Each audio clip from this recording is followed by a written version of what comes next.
Well, let's get into our first topic now. Do we need a limit on the number of people coming into the UK? Get your calls in now. The Prime Minister has announced a series of new measures designed to significantly cut the number of people coming to live in Britain. It includes requiring overseas workers to have a degree-level qualification to receive a skilled worker visa and would require them to have a much higher proficiency at speaking English. However, the Conservatives and Reform UK have said the plans don't go far enough and that we need an annual cap on new arrivals. If the cap is reached, then the country should effectively operate on a one-in, one-out system. Radzi, you saw the measures that Keir Starmer brought in. Does that need a number on it, effectively? Something that means that we can hold him accountable? To me, no. And I guess for me, it's not so much about the what, but it's the why and it's the how. And the bottom line is, I'm sat here, the direct product of immigration. My dad was from Zimbabwe, Lin Mei. Both parents are essentially immigrants. You were born abroad, and yet here we are here. We've got Keir Starmer, whose wife's father, I think, is of Jewish French abstraction. We've got Rishi Sunak, both parents, Tanzania, I think Kenya as well. We've got, the farce about Nigel Farage specifically. So his first wife was Irish, his second wife's German, his recent partner's French, his original name comes from the Huguenots in the 16th century, originally French.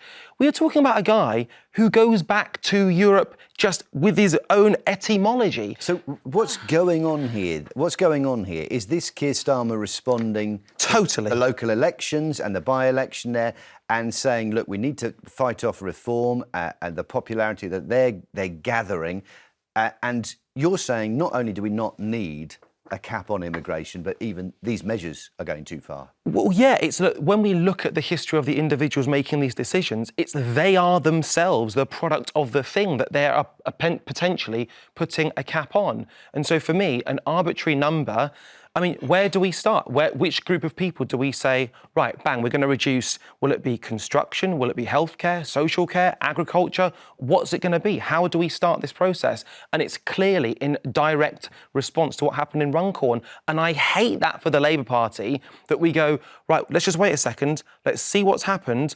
Clearly, this is what people are saying. Let's just kind of appease them. Don't like that at all. Well, listen, I'm glad you're both here, and I'm glad immigration has meant that that's happened. But Lin Mei, do we need a number on the numbers at the moment? Because there is a feeling, behind those election results that the country's full, that we haven't got the resources. Does it need a number to manage those and to set expectations? Well, firstly, I think Keir Starmer is very disingenuous. It was only a few years ago he had the complete opposite opinion, and he always seems to, contradict his views. I don't know what this man stands for. He seems to go with the wind, and I don't think he has a genuine belief system where now he's just frustrating both sides of the political spectrum. And I think this is a knee-jerk reaction to reform. Is it not also a reaction to the huge spike we saw in immigration from 2019 onwards under Boris Johnson, under Theresa May, to certainly so, but specifically under Boris Johnson? He has to do something to react to that. Well, I don't think any party is listening to the British public. The British public largely want controlled immigration. And that's what this is, isn't it? I understand, Radzi, I understand your view on, we're both here because of immigration. I wasn't born here, my mother wasn't born here, my father wasn't born here. But I'll give you two simple analogies. If I'm invited to a party and I'm happy to go to the party, and then within 2 hours there is enough people in the house in that party, just because I got the invite and I'm happy to be in the house party, I can logically look around and say there's no more drinks, there's no more food, there's no more seating, there's no more space. What about the people in the party? What about if the last people to come into the party are the ones that have provided the drink, that are doing the DJing, and I'm glad that you've raised that point. Because these are the people who pick fruit, who run our hospitals. Absolutely. Those are the recent immigrants who have been called in because we have jobs that need to be filled. I see both sides of the coin.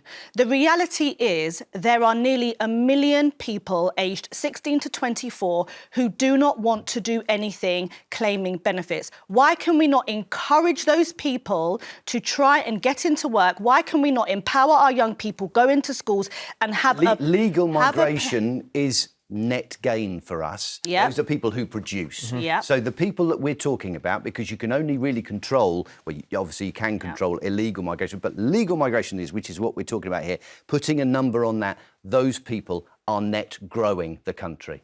But what my point is, I'll give you another analogy. If you decided with your wife, she's going to stay at home because it makes more sense to look after the children, to clean the home, to cook the dinners. You come home 6 p.m. and she hasn't done any of that, so you have to employ a cook, you have to employ a childminder, you have to employ a cleaner. Then what is the point of your wife being at home? We have so many people here that could do these jobs, but because they're not doing these jobs, we have to go externally to other countries and invite them in. Okay, so that is why we have people in social care, construction, all these sorts of industries. When Brexit happened, why didn't we invest in young people to encourage them into construction?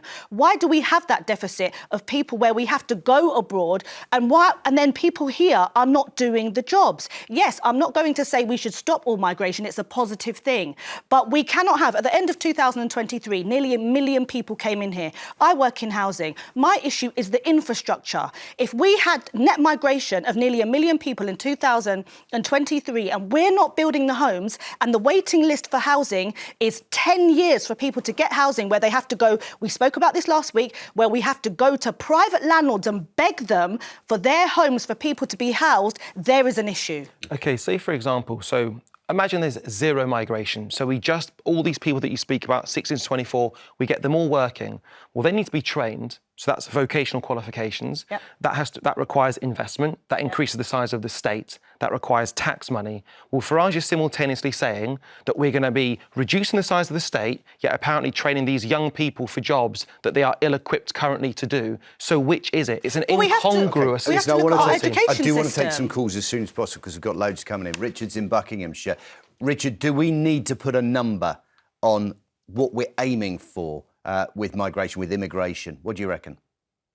Absolutely we do. To be totally honest with you, we should fix that number to 0 for the next 20 years. We should fix the illegal immigration boat issue that we've got, and all of the people who have migrated here who are on state benefits and refusing to get out of their houses and do a job that they were given by us, they should all be sent back to their country of origin. It's very fair to, if we actually... I'm a working class man. It's very fair to say that us working class men have been completely zoned out of getting jobs because of migrants who are taking a lot lower wage. It is ridiculous that our country has been flooded with illegals and legal migrations. And OK, it's just got to stop. Richard, does that mean we send all the Ukrainians back then? Is that what we do? Do we send back the Afghan interpreters that served us so well in Afghanistan? Because once you start looking at the people who have a right to be or a claim to be here, or people we need to help, actually that 0 doesn't work at all. Why did you say need to help? We don't need to help foreigners. We need to help English and British people who are living in this country. It is about time that we took that part seriously rather than everybody else's woe. OK, let's take another call. Thanks for your call, Richard. Colin is in Hull. What do you reckon, Colin? Should we set a limit? Should it be tens? Should it be hundreds of thousands? What do you think? Well, I'm a working class man. I was a bricklayer when I was working. And I feel that an attitude that you're limiting people coming to our country is wrong, because we need people to come. We improved over many, many years. We need a mix of people coming. And we need a sensible immigration policy to watch what's coming in, monitor what's coming in and what's going out. And that's what we need to do. So, Colin, we just heard... Starmer, in 9 months, he's done his best. Colin, we just heard from Richard, and Richard said that in jobs like yours, on a building site, as a bricklayer, people were coming in, undercutting you, underpricing you and putting you out of a job. What's the reality that you knew on the site? That's not reality. Of course it isn't. The workers who did come from Poland, for instance, were very good workers, very good men. They were very, very fair and worked hard and worked for the rate, the going rate. Yeah. I have no problem with that at all. Very working men in this country could match what they did, but the training, the training hasn't been as good as it used to be. Mainly under a Conservative government, so I had. Okay, this is the thing. We are pushing for growth all the time. Rachel Reeves is saying we need to expand the economy. Feels to me like we're almost playing two games here. One is saying, let's take the trade deal with India. That was on the basis that 50,000 Indian workers can come over. We need that for growth. And yet at the same time, we're saying we need to cut down immigration. Are we being told two completely different stories But we have to look at why, because I completely agree with the fact of the work ethic of migrants when they come here is far better than the British, whether we like to admit that or not. That's why many companies, they would rather employ migrants to come here. They take less breaks, they're a lot quicker, they're a lot more efficient, and they moan, sad to say, they moan a lot less. So we need to understand why it is that the Brits have this work-shy attitude before we can do this. And this is why I said this is a knee-jerk reaction. And I agree with you. We can't have this number of, or lowering migration until we put things in place to encourage the current people in Britain to replace them. If we were to stop migration tomorrow, the UK would be on its face in terms of social care, construction. However, at the same time, we don't have the infrastructure to facilitate the current numbers coming in. I think Farage is very good at putting emotion before fiscal reality, and also that the knock-on effect of having an increase or reduction in immigration would be wage push inflation, an increase in cost as a result of everything that he'd be bringing in. And I think the idea of saying we should look after our own, in reality, just fundamentally doesn't work. I'm touching on what you're saying as well. I do entirely agree. If there's a strange demonisation in the media that kind of confuse and conflate immigration with feckless people who don't want to work. And I actually think if you want a person to work unrelentingly, my dad, in his 50-year career, didn't take a single day off sick. Not a single day. It's really interesting that, as far as I'm aware, Farage hasn't put a cap. He hasn't put a number on this. Because he knows, well, successive Conservative governments have put a limit on it and not been able to meet it. Let's take some more calls. Sorry, Rads. James is in London. What do you reckon, James? Do you think it's just a stick to beat Starmer with? If he puts a number out there, he'll never be able to meet it. What I think is, I'm a civil servant and I work sort of DWP, right? And what I'd say is that I think immigration can be a good thing, but we need to just put a number on it and have skilled immigrants more than other ones. So the only stance I see is, for example, I see benefit statements in the daily part of my daily job. I see how much people are getting, and I think that what happens is, for example, if someone comes in and they don't speak English, the first thing we do is when we open a claim, we're allowed them to claim benefits and we put them in a college where they can learn English. So all these are positive things, but I think the strain is obviously costing a lot because I see benefit statements of $5,000 a month for example, the housing element's paid, everything else is paid. So I think the answer is immigration is important. People from war-torn countries, stuff that's important. And also skilled people who are going to come here, like, for example, doctors, even tradespeople, but I just think maybe I'm not sure where the ones that are just claiming benefits come from, but maybe they're the ones we need to put a cap on. Do you get a sense that this is not the original worker, that the original migrant? It's maybe dependents of that migrant. Do you get a sense from the work that you're doing that's where the real numbers are coming from? Could you say that again? Dependent? Do you feel like that it's dependents who are kind of coming with the individual concern, who may be a student or had a job in the first place, that is where the additional numbers and the additional burden on benefits and other resources is coming from? I think so, yeah. I think that's partly true, yeah. Yeah. And I just think it's like anything. If you have a house and there's 5 people in your house, and then every week I add someone to your house, you're probably going to have less bread to go around, sort of thing. So I think it's just that strain because, like I said, I've seen, when I first started, I was shocked because I saw a universal credit statement of $5,000, And obviously it's because it's a housing element of a 3-bedroom house and all these different things. And there's nothing wrong with it, but the money's got to come from somewhere, and where they're taking it away from. So I'm all for immigration. Like, for example, maybe Ukraine they've got war-torn, or maybe people from parts of Africa where it's like war-torn countries. But I'm not sure if you know, but who are the people who are like from, I don't know if it's Europe, I'm not quite sure, but the ones who are just sort of, they come here and they're able to just get benefits, and some of them know exactly what to say as well. They get I free think it's everything. I think it's very dangerous if we start looking at different areas, different countries and their abilities, their productivity, if you like. I think that's a very dangerous road to go down. But I do wonder, Radzi, whether, you know, that is where these numbers are coming from, these big numbers are coming from, is not the individual in the first place, who may be very driven, maybe in education, but it's then the family. Is that something we need to limit and actually say, look, yes, you are welcome here, you can come to grow your skills and produce and be part of society, but why does everybody else have to come too? I wonder if there's a focus and unnecessary framing that creates this argument. So if I speak to people in the street, people will say they're coming over on their boats and they're taking our jobs, or they're coming over on the boats and they're staying in hotels.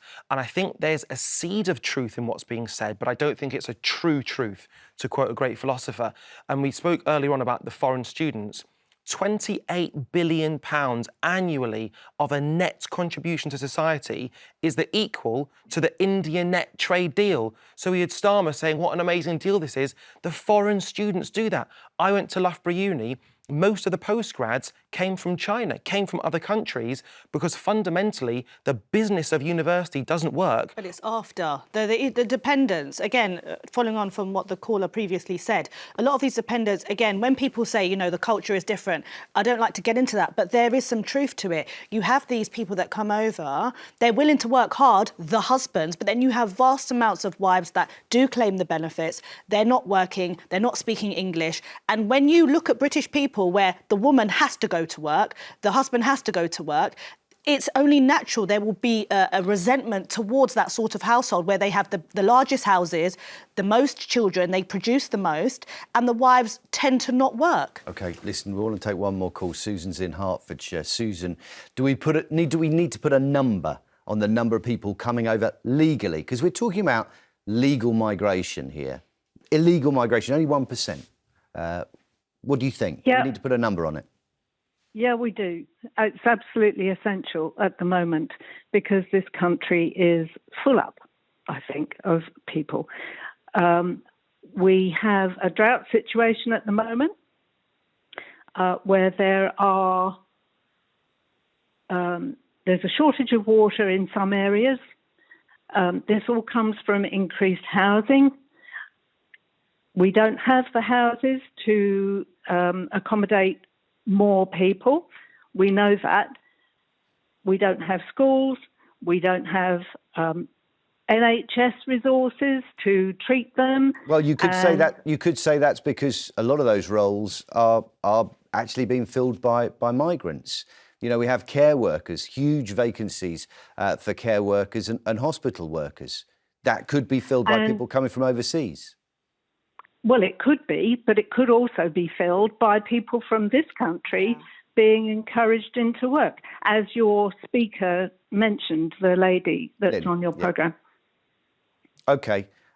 What difference would a number make? Because successive governments have come up with numbers trying to keep it in the tens of thousands. None of them have ever met those targets.